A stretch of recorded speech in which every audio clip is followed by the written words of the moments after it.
আসসালামু আলাইকুম ওয়া রাহমাতুল্লাহি ওয়া বারাকাতুহু। দেশ ও প্রবাস থেকে যে যেখান থেকে ভিডিওটি দেখতেছেন সকলকে জানাচ্ছি আন্তরিকভাবে শুভেচ্ছা। তো বন্ধুরা, দেখতেই পাচ্ছেন আপনাদের ছোটো ভাই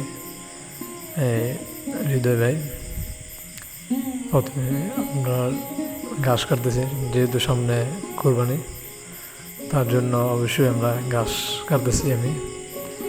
আমরা একখানি জমিতে এই ঘাস লাগাইলাম।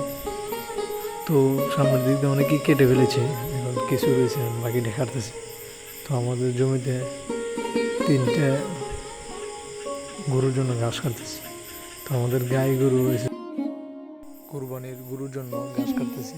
ফার্স্ট অফ অল আমরা একটা বড় একটা ডেহা আছে, ডেকার জন্য এই ঘাসগুলো কাটা হইতেছে।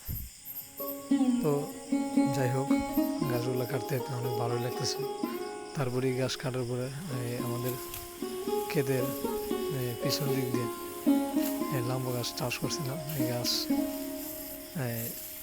কাটতেছে। গাছগুলো অনেক ধান, কিন্তু কাটতে অনেক মজাই লাগতেছে। তারপরে যাই হোক, বাড়ি থাকলে তো আর বেকার বসে থাকা যাবে না। ভালো লাগতেছে গরুর জন্য, যেহেতু সামনে কুরবানি। গাছগুলো এটা গরু কিনে দিব। তো গাছগুলো অনেক লম্বা, কাটতে কিছুটা ধার লাগে শরীরে।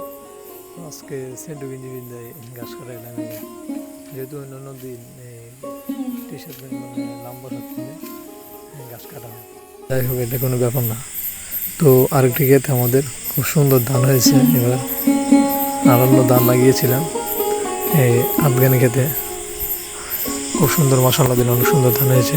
সামনে দেখতে পাচ্ছেন ঘাস কেটে রেখেছি। ধান ক্ষেতের সাথে আমাদের ঘাস ক্ষেত। তো বন্ধুরা, ভিডিওটি কেমন হলো অবশ্যই কমেন্টে জানাবেন।